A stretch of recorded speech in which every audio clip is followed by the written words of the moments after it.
Hello, bonjour, and welcome Bonjour.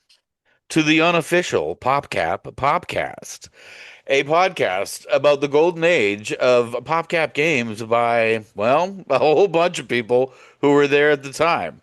I'm Steve Notley. And I'm Isaac Aubrey, and I'm kind of tired of saying the same thing over and over. So I'm gonna say this time that we're just a bunch of folks talking about the Two Bells, which we used to call PopCap South, because it was a little pub that was south of where the PopCap office was.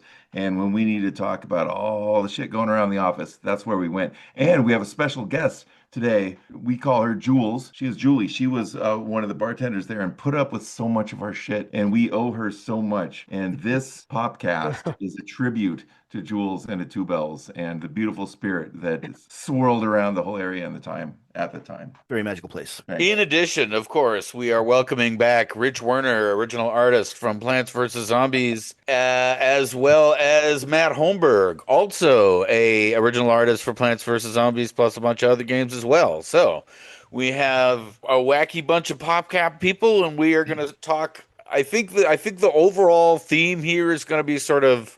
We'll see how it goes. We're probably going to be doing some drinking as we go, but we're going to kind of try to get a feel for like PopCap relationship to the community around it, I guess. Does that sort of make sense for folks?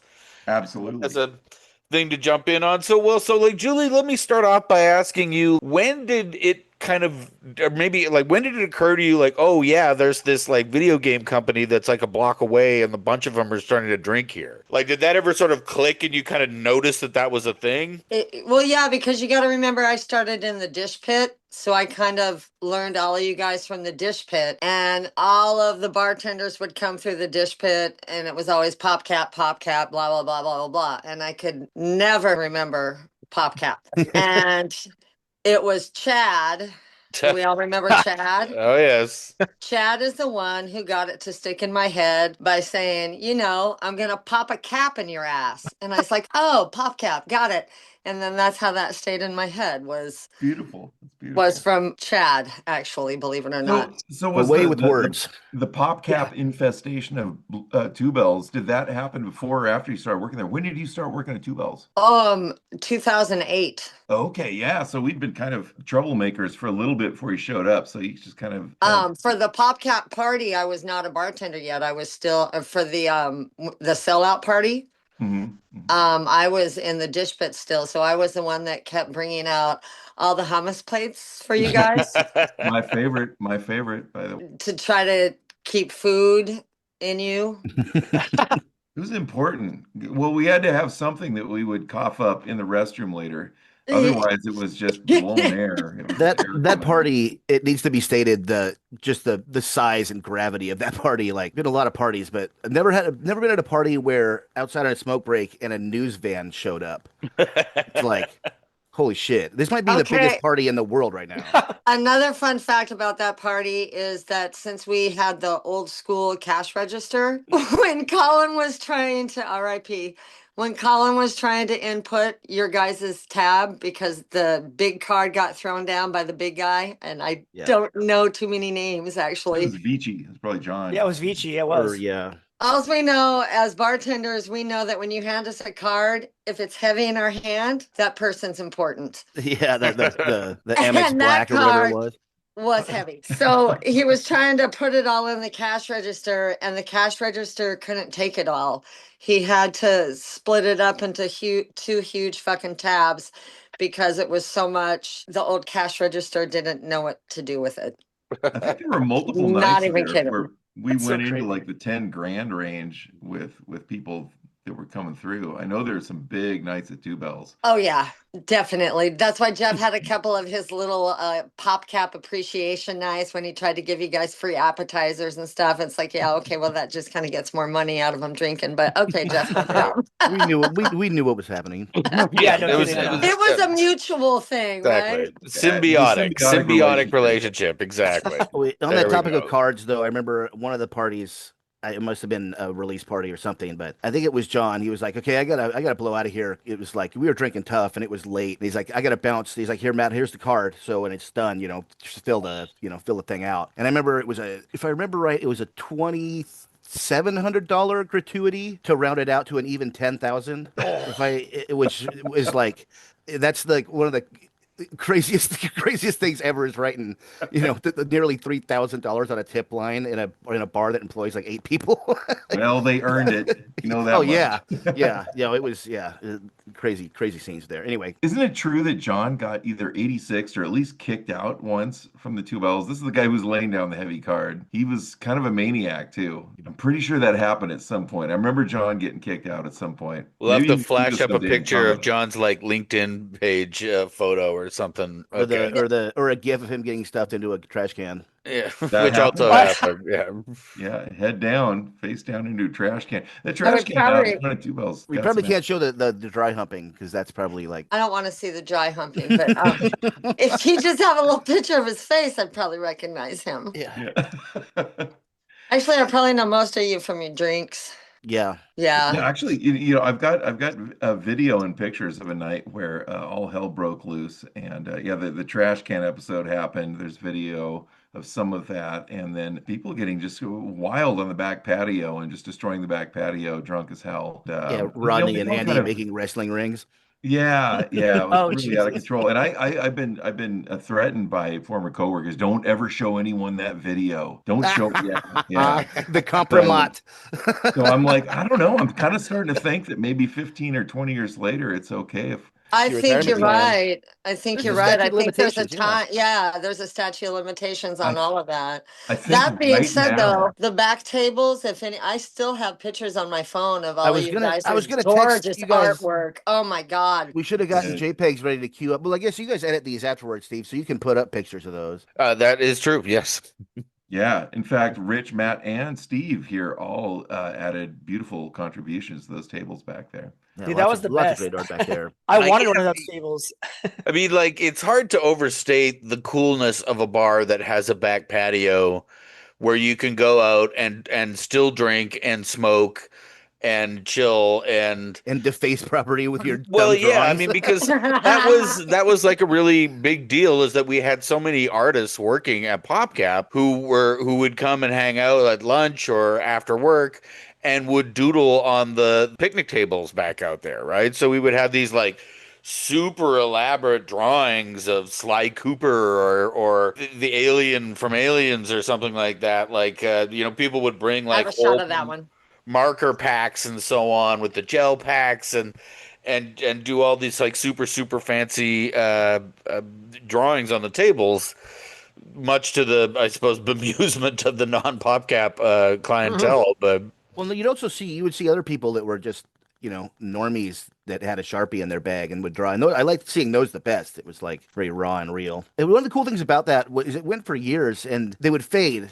Between seasons, and they'd either get drawn over, and then they got a new table or two. And I think that was kind of a cool thing, kind of like graffiti, where it was impermanent. It was meant to just you put it down there and people see it, and then they draw their own shit over the top, and it kind of transforms. But through you'd better time. be good because everybody else on there was That good. was So if dude, you absolutely. have shit, don't. Yeah, no, That's well, like well, a except fool. that Yeah. some people would be sort of controlled by that and others not. Like I think it's great that the presence of art brings out art from other people, even folks who would not necessarily call themselves artists. Some people are of the, I don't want to draw anything. Everything else is so good. It just look bad. Other people don't care. Let it It's rip. like, I'm going to draw my dumb doodle and I don't care how stupid it is, how much space I'm going to take up on the table. If there's already drawings on the table, then game on.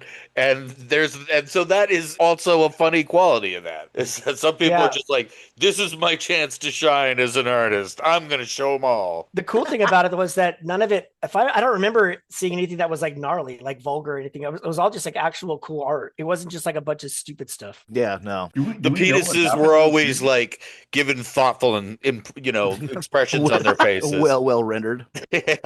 Yeah, it would definitely there was no shortage of schlongs. You got to have we talk about that in games and like is that TTP like time to penis? Like if you let the users draw something in your game or like add their own content, the first thing somebody's going to do is make a character that looks like a dick and upload it. Like Yeah, that's how many just how many automatic. seconds? Oh, you can make your own little avatars for your own little games, like schlongs every time. Bam. Yeah. So Bam. yeah, My if you're gonna avatar's a be, dick. Go. yeah, so if it's like, hey guys, let's draw on this table A for common yeah, it enough was like 4 seconds. a common enough phenomena that we actually had an acronym for it. Yeah, TTP.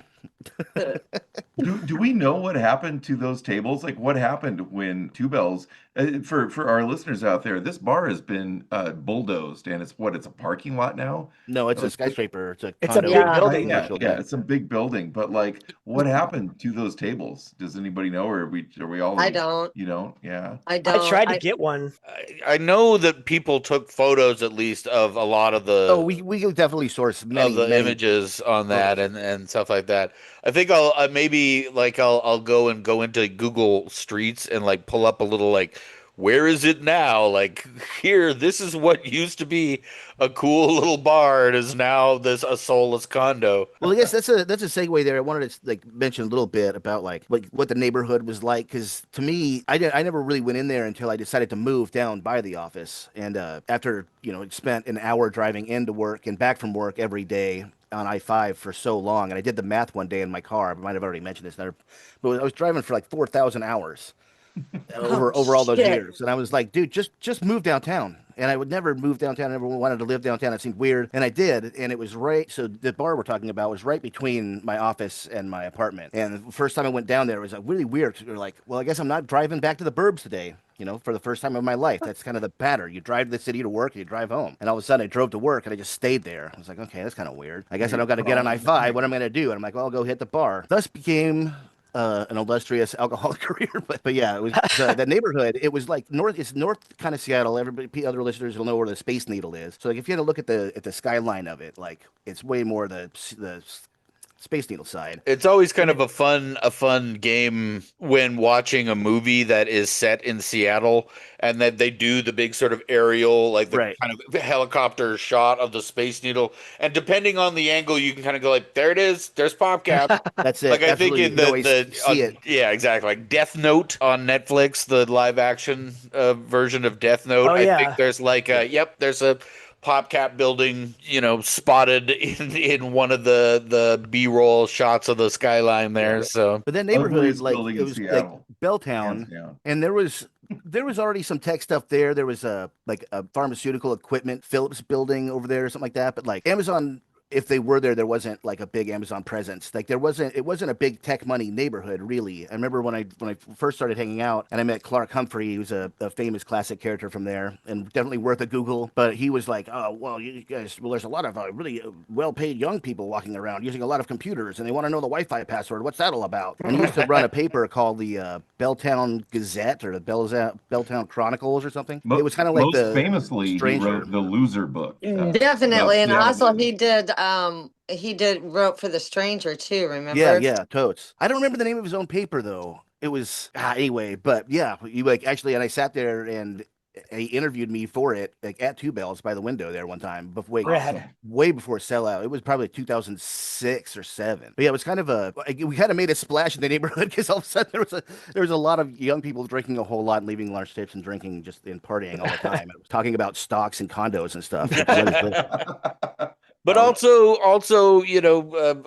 algorithms and programs and bit rates and how to mask and unmask a Photoshop file and export to like Well, bitmap. that's good. That was going to be my other thing was there was a little bit of gaming there too. Big Fish, it was still going strong, I believe. Yeah, they were They at were that a time. neighborhood thing, and I think the first time that PopCap and Two Bells kind of like had an official kind of social meeting was we noticed Big Fish guys in booze ordering lunch, and we were PopCap guys, and then like PopCap guys, we were the cool kids on the block. Big Fish were like little B-leaguer chumps in the casual game space. Yeah, Just go and I, stand around. I'm like, Yeah. what? yeah, we joked about like warriors, like like a Yeah, tree warriors. fight, With the, yeah. And I remember I went back and I was like, hey, can we get a bunch of T-shirts? And I went back to Two Bells and I was like, here's a bunch of T-shirts, you guys should wear them. And I remember Patrick did. He had a Chuzzle shirt, and I'm like, I just thought it'd be great if the Big Fish guys went to lunch to order. I'd like a burger, and their like competitors logo is like on. Yeah. Yeah, that was super fun. Jules, when you started at Two Bells, was Colin there? What was the crew that was at Two Bells when you started? It was Meredith was a manager, Awesome. and then there was the scary Irish guy who it seemed like he was escaping from something in Ireland. I don't know. He wasn't Harry. there that long. You know who Harry. I'm talking about, Harry. Matt. Yeah. Yeah, Harry. He was What outed was to his be a name? racist. Harry. Okay, him, and then It's a racist. Yeah, he was. Colin. Oh yeah, I heard him say the N-word and was like, okay, this is And not all right by in, me. in our part of the world, that's out. You He's don't done. fucking do that. No. Anyway, so yeah. Anyway, keep going. So Colin and Mike. White. Oh yeah, yeah, yeah. I Michael remember. Oh White. yeah, Mike White. Yeah. I got some Mike White stories too. Oh, and Timmy. Remember Timmy? Always, always. course. Timmy's still around. I was almost yeah, thinking we yes. should have Timmy in the podcast tonight. He's a mainstay for sure. He always had a Rumpelmans on the rocks on my shelf if I was in the dish pit. Nice, nice. And if he Yeah. ever fucked up on drinks, he'd bring them to me in the dish pit. He was good to me in there. So was Colin. Colin was as well. Colin and I worked well together. It was sad that Colin leaving was why I moved out to bartender full time, but that was bittersweet. But still, yeah. That was just kind of the Aw. course of his life. He was the sweetest dude. I love Colin. We connected on music and a lot of things. And he was also just a badass behind the bar. If someone came in there and wasn't being cool, he'd get Yeah, him right out the he door, pulled dude. us That guy the would small dog eject a energy. motherfucker. Yeah, he'd get loud. Yeah. No problem. Yeah, yeah. But also just the sweetest dude. And it really broke my heart that he's moved on way sooner than he probably should have, for sure. Same with Ryan. We lost Ryan too later on. Yeah, I just didn't know recently. that. There is Yeah. this connection between our little game company across the street and Two Bells, where we all really felt for each other, and there was kind of this human thing going on that just was above and beyond all that. And I think that, in my opinion, extended over to Mama's and some of the other places around town too. And there was It also was it was pretty tight knit in Belltown, I'd say. Yeah. it really Mama's was. I and Two love Bells was that. as I well, love yeah. that about Belltown, that we had such a family going on down there. I mean, for me, like PopCap was my world, right? I mean, I moved from Canada. I didn't know anybody except the people of PopCap. And then Two Bells was essentially the entirety of my social world, right? It would be like finish work and go hang out at Two Bells close to 5 nights a week, and I would just be drinking like a gin and tonic or gin and soda Gin and every soda. hour from like Well, no, 6 back in the until beginning, in the 1 or 2 in the screwdrivers. morning. Okay, when I'd come in on Friday nights for my shift started at 8 on Friday nights. And the first thing I would do after putting my till in is go to the cup at the end of the bar, look whose name was in it, and look and see how much they had already drank. Yeah, yeah, So I could gauge what my night was going to be like. yeah. Especially because there was a lot of us were like, when you use the word professionals, but yeah, like we'd be pretty normal until we weren't at all anymore. Like it was really hard to That's tell how many six drinks some drinks. people had. Yeah. But we drank enough that we sort of felt like we could look down on, say, the kind of the summer school drinkers, or like not the 4th of July, but like the St. Patrick's Day Sure, yeah. types, right? The ones that go like, I live in the suburbs. I'm going to come into town and get super drunk and puke all over everything and blah, blah, blah. And we're all just like amateurs, like learn how to drink, buddy, kind of thing. Well, I don't know how you're going to organize this podcast, Steve, because it's like all these stories going to come out in such a random order.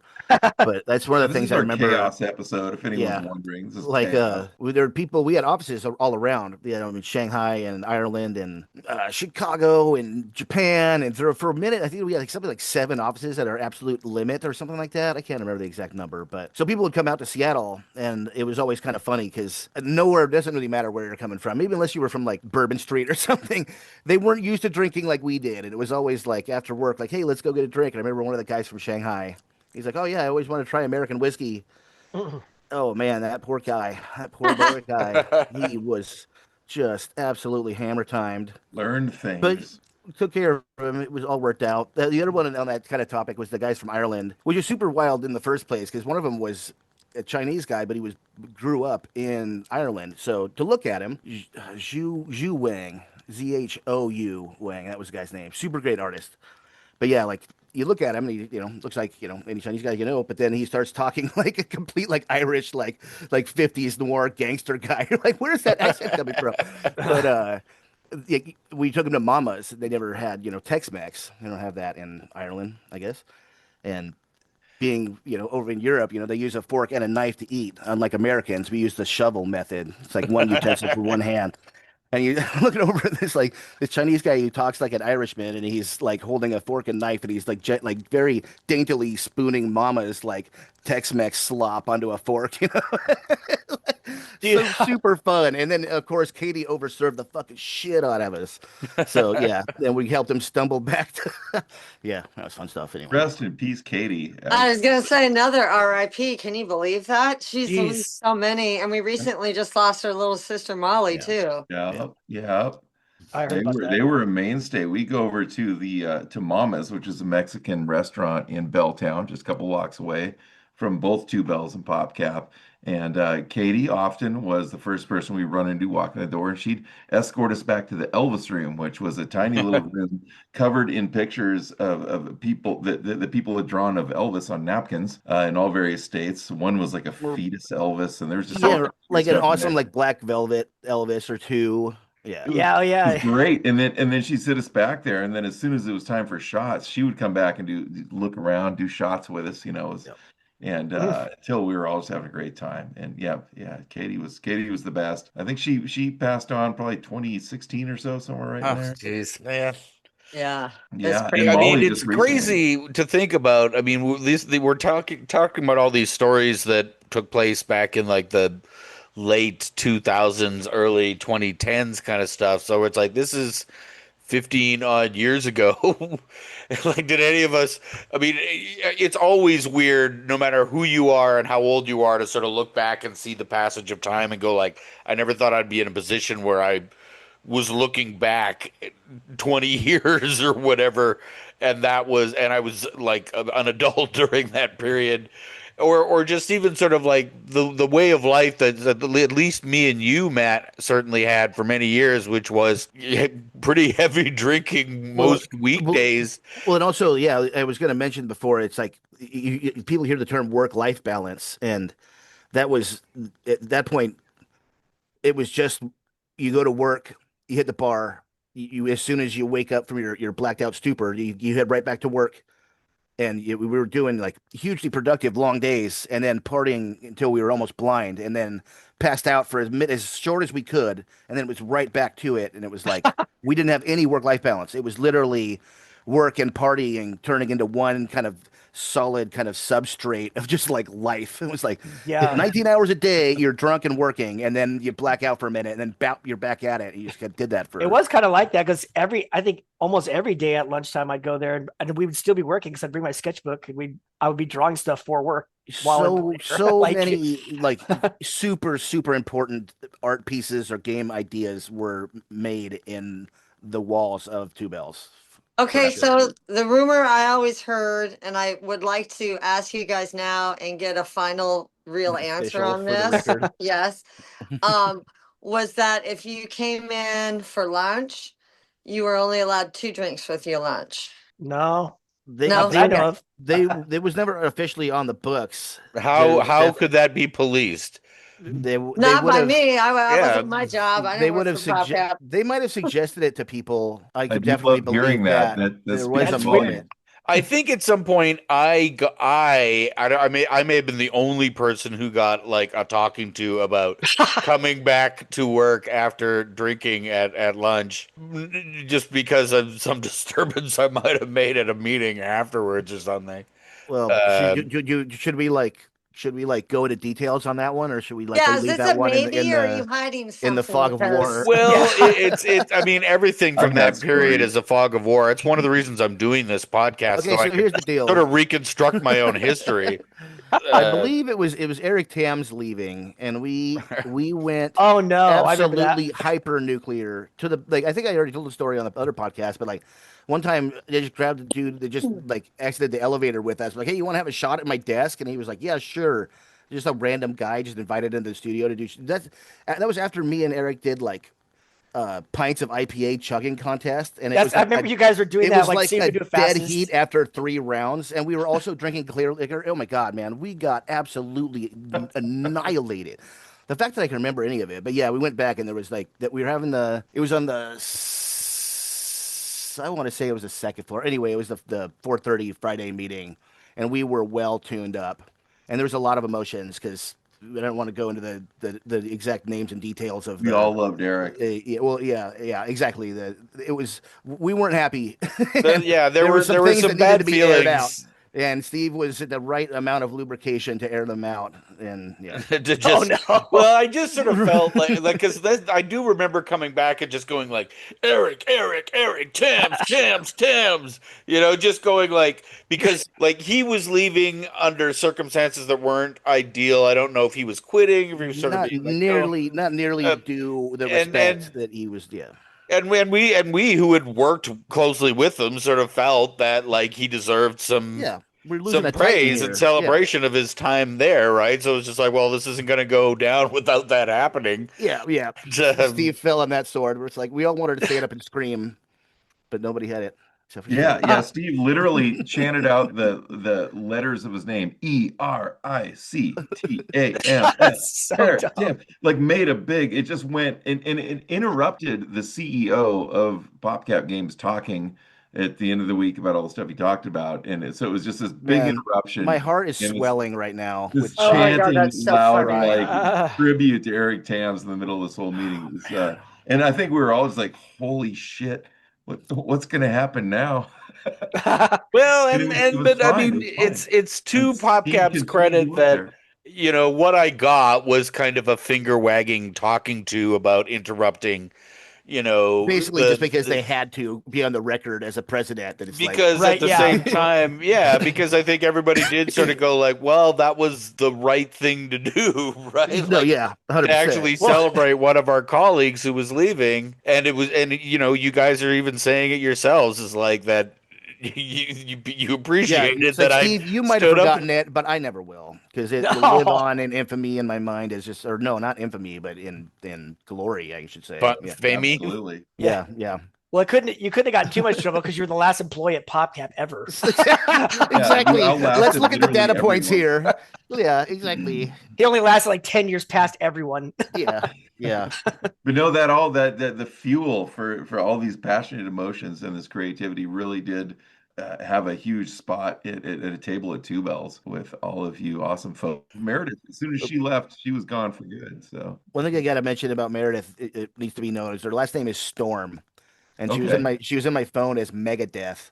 It's one of the coolest ever names, Meredith Storm. It's like if you wrote that in a script and when your editor would be like, "Can we just tone that down a bit?" It's like, no shit, that's a real fucking name.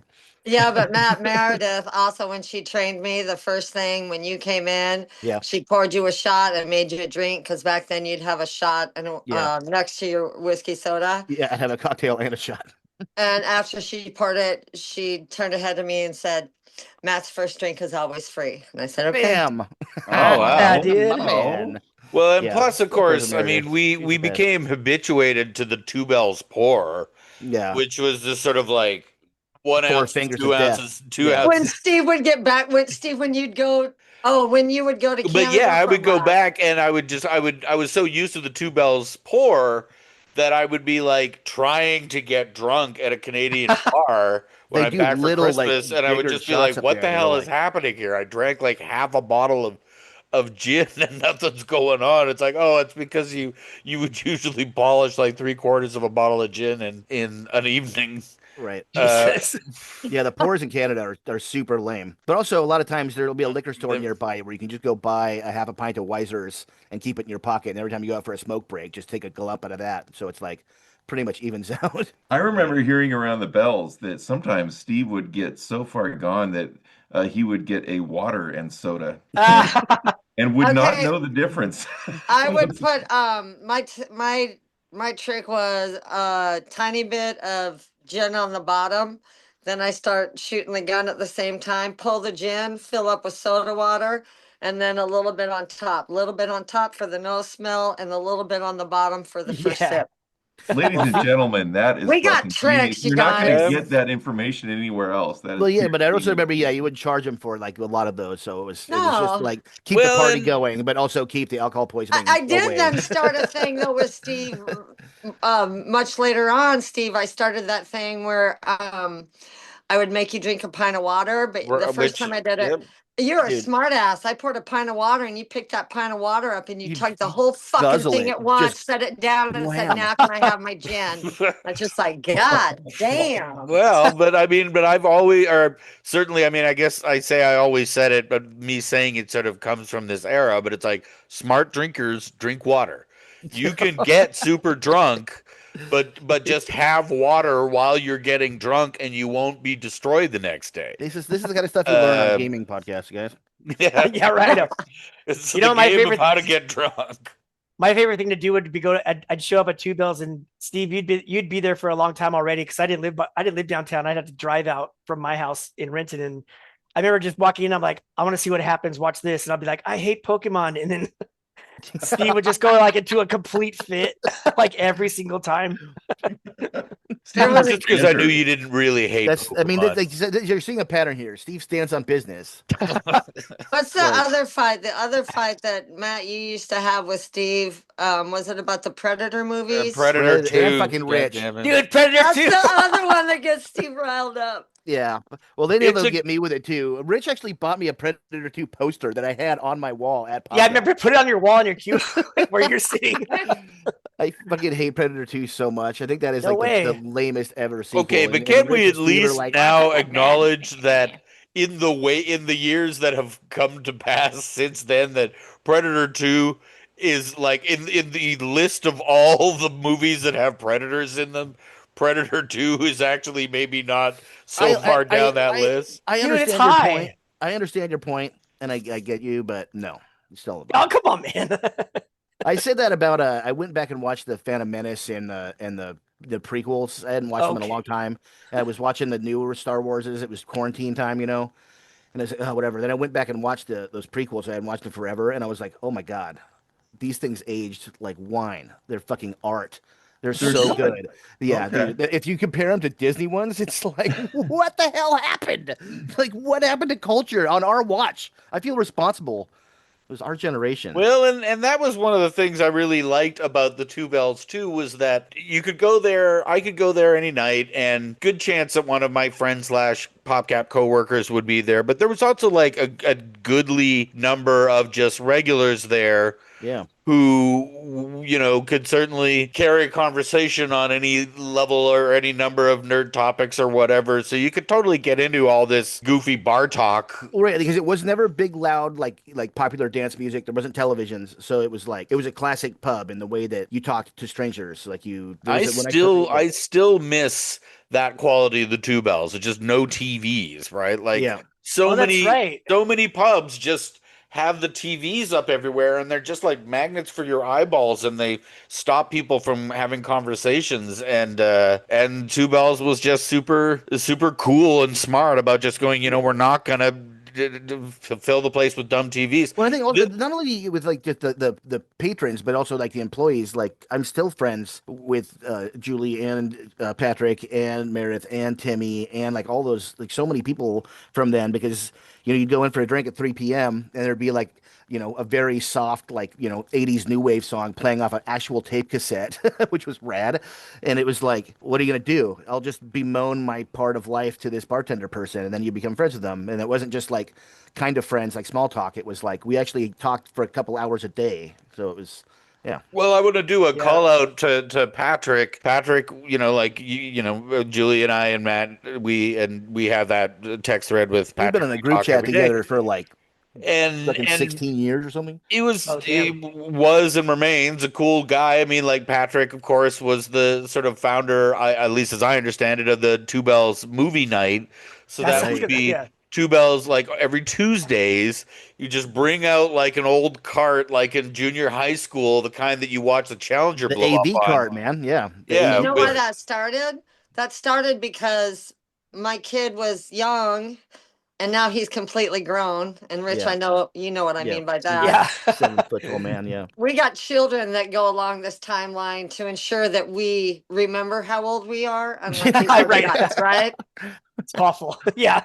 But my kid was getting into Star Wars, and I didn't know the Star Wars, and I was asking who had Star Wars on like a DVD or something. And Holmberg, you were like, "I got Star Wars, but it's on VHS," and I was like, "Oh, no problem, I got a Of VCR." course And he you're like, does. "Seriously?" And I was like, "Of course I got a fucking VCR."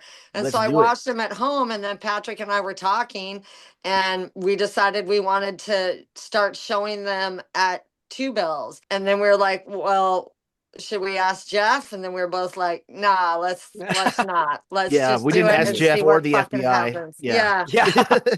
So it started just so that we could watch the Star Wars movies, Yeah. basically, and then people were showing It up. was a good way to So start it because people did start coming back because there was a It lot did, of yeah. like Because way it's like more you start with like Star Wars, you start with a trilogy, right? So it's like come back next week for Empire Strikes Back. There's some real big surprises in that movie. You never What? guess who his dad is. Well, that's the Like thing, 'cause there were kids in there. Like when we were like, Steve, for did we lose people him? my age that had never No. seen it, too, like Well, me. yeah, well, sure, for sure, but yeah. I also remember like the night that we whipped the pink flamingos out and played Oh that. my Oh, God! come on, Then dude. I did Yeah. that for Steve's birthday. Oh, that was Like, the best. That Uh, was the Steve, you're best. a little harshed out by it. I well, gotta I know. I admit, I mean, should have because gotten easier with him, but that was a movie that I had been aware of since my teens and kind of going like, and like I'd started to watch it back when I was in like the late '80s or whatever, early '90s, and just going like, Gator. and not for me, thanks. Yeah. But I was willing to sit down and go, okay, Julie, I will take you're really into John Waters. I'm gonna give this a shot. I And should have like I started you on still think Cry that Pink Baby. Sorry. Flamingos Oh, that one's is crazy. But that was know but so much of the crew, there was like like kind of all of the spectrum of kind of sexuality was at Two Bells. There was like a lot of people from all of the basically kind of groups you could associate of any kind, and a lot of them were a lot younger, but they were all kind of punks and party animals. And I kind of didn't know how it was going to go because they were also very, politically correct in a lot of ways. And it was like, oh, hey, John Waters, we're going in full throttle, guys. You're either going to love this, and he's going to be a hero, or you're going to start a campaign to cancel John Waters. And I don't know which way But it's going to well, I go. mean, like Pink Flamingos is ultimately. I mean, certainly there are It's still made parts of that to movie offend. that I can barely stand. Yeah, it's The made singing to. asshole. Yeah, dude. But Yeah, just well, like the egg lady and all that. But like the Gator. thing. But when you're watching that movie, you can see how John Waters is becoming a filmmaker over the 100%. course of making that movie. Like from the parts of it that he shoots at the beginning to the parts of it at the end, it's like he's learning how to look through a camera and how to record scenes, right? It's like it's an important piece of art that needed to be publicly displayed without license to a bunch You're of drunk welcome. weirdos. Yeah, there we go. See? Julie doing your part. Well, and Julie, that was Julie carrying the torch of like old school Two Bells too. I mean, I wasn't had Two to do a Bells little bit always? of shocking. Yeah, Yeah, it yeah. was a hub of like beat poets and lunatics from the 60s. I mean, that bar was around since what, the 1920s? It was like, Yes. yeah, Yeah. And the whole time it was a hub for subversives and artists and creatives and fucking lunatics. And it just so happened to be by chance that, this video game company who also happened to house lunatics and artists and that was I think the thing creatives, is that was the you know. artist convergence thing is it had such an artist soul going back. All those you talk to like Mark Harlow and stuff, and they would talk about doing like, improv theater like in half drag, dancing on the bar top, Totally. and just being completely wild, crazy people. And I think that was like really how the old usual groups did kind of accept us. I mean, because we had to talk all the time, Well, and like yeah, sit on that because like corner and talk to all those old guys, so they knew we Yeah, were but I cool. also feel like the artists from PopCap were the ones that felt the most at home versus Oh the yeah, Oh, for engineers. sure. yeah. And I think that was the long tradition of the arts in the building. Also, your guys' art show. Oh yeah, we used to have Knock art it shows out. in there. That's Amazing. cool. That was God cool. right, yeah, damn, Another that yeah. was topic of Two Bells though is they beautiful. always had really really cool art shows. They would just put up a local artist art for that was like a month. It varied. Sometimes it went longer, but it was curated by a guy named Billy King, who was a Seattle artist. You can probably read about online, I'm sure. But then later, Joel Astley, who I'm still friends with. But yeah, they did really cool art shows in there. Yeah, very, And very, then very cool art shows. Shirley, Yeah, absolutely. And Yeah. they did a lot of live music before our age. Still did some live music in our age, but I guess it used to be Matt, a bigger thing. you guys, Matt and Rich, you guys both did art pieces for a show or several shows there. Like what? Several shows. I think we Yeah. did. I did. I know I did multiple shows. I know Matt, you did at least one of them with. At least 2 shows we did in there. Yeah. Yeah. They usually sold really quickly, like before. To it people was we the knew most before they blew sellout up. show I'd ever seen on the right. walls my entire time working there. And the one, Rich, yours was great because you had a really big one in there with like the monster walking with the kid with the view of it from behind. Oh, lots of yeah, dark yeah. colors. Yeah. Remember that? Yeah. So Yeah. sweet. So That's another thing It you gotta was do. gorgeous. When you're editing this, you got to put in the Rich's painting of the evil Disney witch ladies. Oh, That's the yeah, Two yeah. Bells, right? Oh yeah, the Oh, Two yeah. Bells one. Oh yeah, right here. I We can got do it on my live on the bedroom deal. wall. Yeah. Rad. Oh, all right. Let's Yeah. get to it. Let's see it. Oh, Okay, let's see where it is. I gotta go in my room. oh You know man, that when I did that You know piece. what? I paid for a nice frame too. I wanted that. I did that. Yeah, when during Rich was doing that piece, COVID. he texted me one time and he's like, "Hey, what does You this guys corner see of Two it? Bells look like?" Oh There yeah, it is. see it? Pretty Yeah. good. Can you get a little closer? We'll yeah, unfortunately we're getting some glare off Yeah, that Yes. no, frame. yeah, I don't but know if yeah, we can you do can that much, tell. but yeah, You can pan grab it down a off my bit. website. Yeah. You'll put a better JPEG on there. Yeah, but well, yeah. we'll get a JPEG and we'll glue it up for that bit there. But You know what sucks though is like when I did that piece, it's like 3 feet by 2 feet, and the idea was I was gonna donate it to Two Bells, and like someone said that they might be able to put it on the wall, like in the middle of the bar, Oh, that like, would have been so beautiful. above like where the bottles and stuff were. Yeah. And then COVID hit, and I ended up working at home, and then Two Bells shut down, and before I could finish it. Two Bells closed down Before New Year's COVID. Day. Oh, it was before, that's right, 2017. yeah. Yeah. That's right. No, I just 2017. remember that I was still working on it. No, it wasn't during COVID. You're right. But I just remember like it took me too long to finish it, and they closed. And I'm like, oh, I remember man. when you were working on it though. You were trying to remember the exact details. You're like, how many screws were in that heater? And he just Oh, like yeah, randomly yeah. texted me because he You gotta knew get I it would be right. sitting there, and he was like, That smoke filter Yeah, thing. That I was yeah. like, what the hell is that big yeah, blob? literally. black And of box? course, I was sitting there, and I literally just had to crane my head. Yeah. That was when you knew it was bad. I was there so much, so often. I mean, I can't really talk about Two Bells in this podcast, not just mentioning like how much of a complete wreck of a person I was. I was in there so much, man. I basically lived in that bar, but I would get the mailman would come and find me and deliver my mail to me on a bar I stool. saw that one time Yeah, actually. because I wouldn't check my mailbox at home. I was just too despondent and didn't care. And or like I didn't want to answer my cell phone. This is before we got smartphones, and my dad was trying to get a hold of me, and he would like. Meredith would come around. It's like, Matt, is your dad on the phone? It's like, man.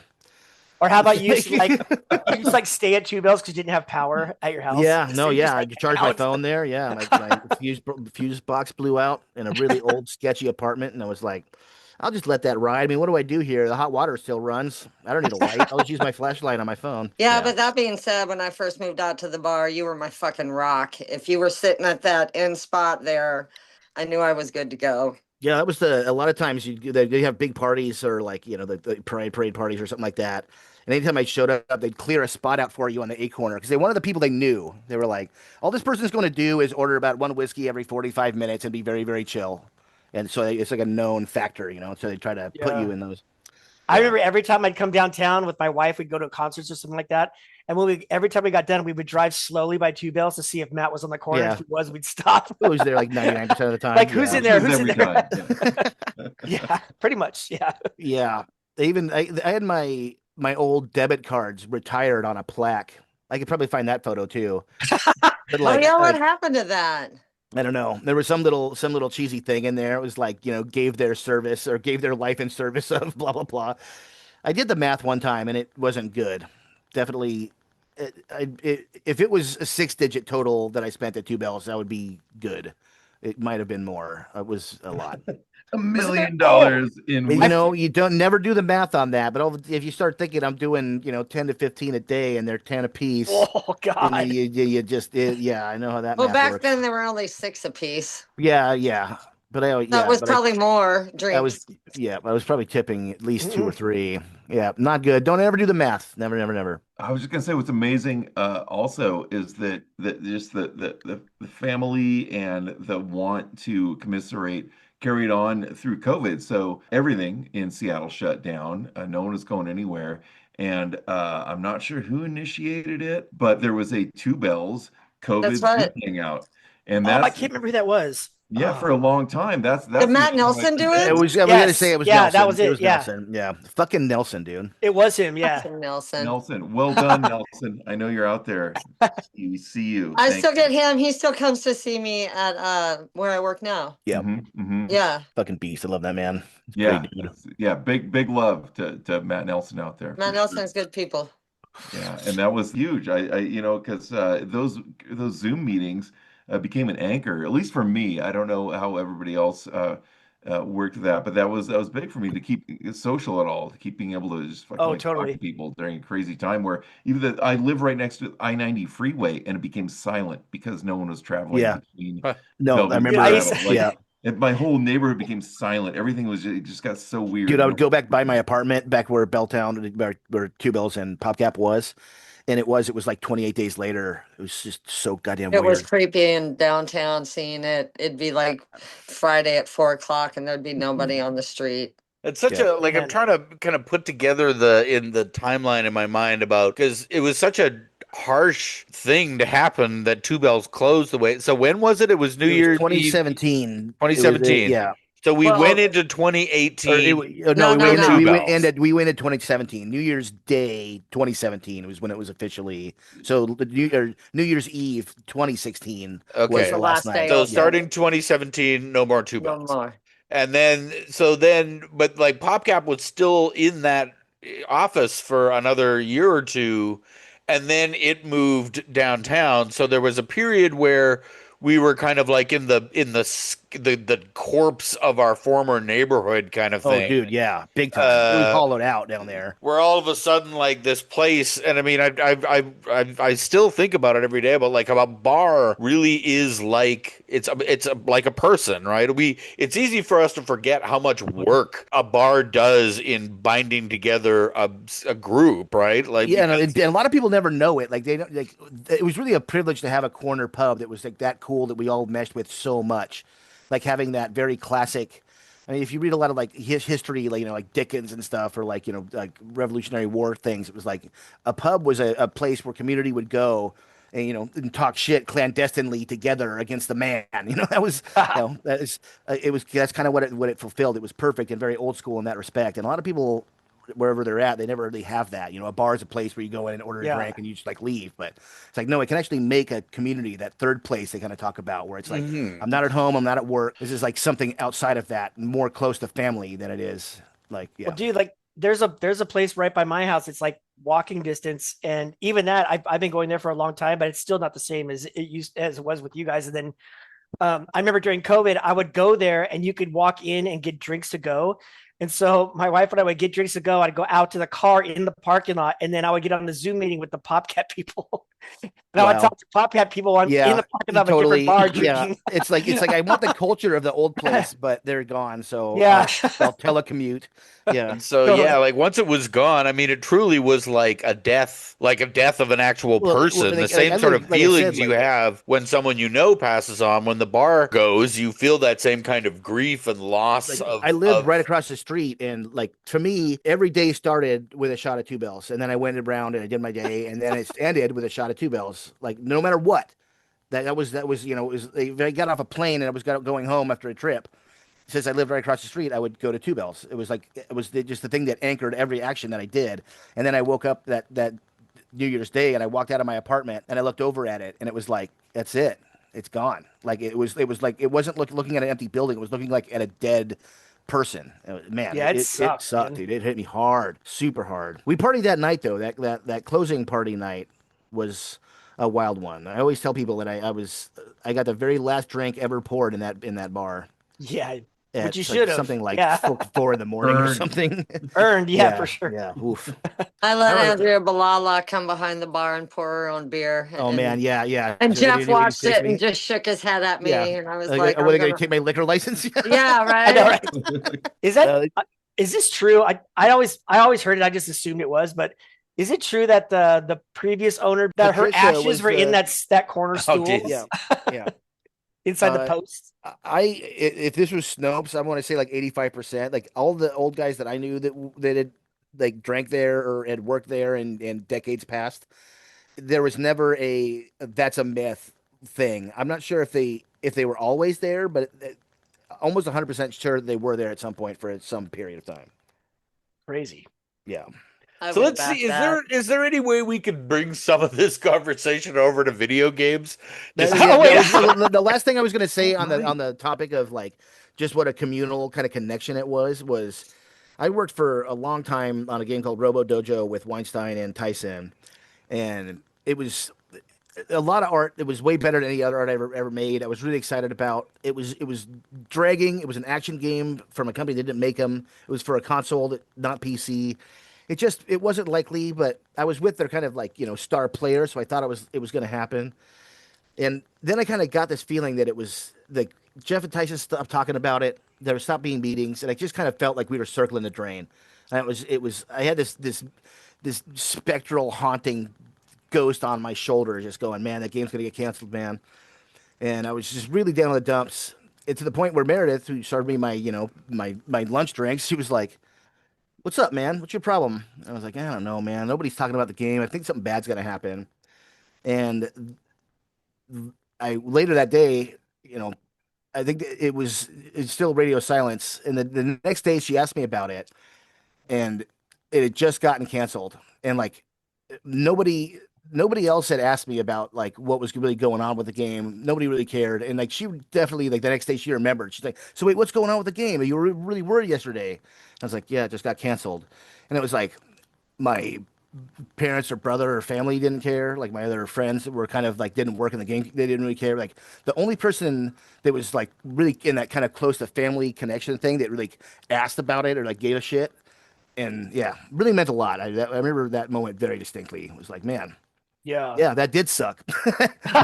My life was circling the drain, and yes, it did get flushed. Thanks. Oh, Yeah, I did some. I came. Well, some of the final designs for Peggle 2 I drew when I was there at Oh, Two. dude, God, I can't Right think before of I how many left. hundreds of designs I drew remember in there. that. Yeah. I know you did like lots of stuff for other games that never got published, right? But I do remember. I think that's one of the last things because that was the last game I worked on before I left. Was when Peggle 2 was still going, and I remember the what was it the robot guy and I can't remember his name, and then the ghost Norman for that guy and Luna. Yeah, and the ghost girl. I remember Yeah. I drew them while I was in there one time during lunch. I remember. It was a great place to draw, especially because on the B side, you were facing that would be no south. And so there was all windows on the side of the bar. So if you were right-handed, it was pure daylight coming in, and your shadow would be being cast away from what you were drawing. So drawing in there, it was a really good place to draw in. Like there's so much natural daylight in there. It was a beauty. Yeah, it's awesome. And on that, we are going to wrap this episode of the Unofficial PopCap Podcast. We're going to thank Julie Thomas and Matt Holmberg and Rich Werner for coming by for part one of our two-part jamboree of memories about the Two Bells. Isaac, anything you want to add? Just thanks to everybody for hanging in there during our long and rambling session where we paid tribute to one of our favorite neighborhood establishments where a whole lot of the gusto that you see in PopCap games was nurtured and developed, and we're excited to be able to share that kind of slice of history with y'all. All right. And with that, this has been yet another episode of the Unofficial PopCap Podcast. Yeah! PopCap! Oink!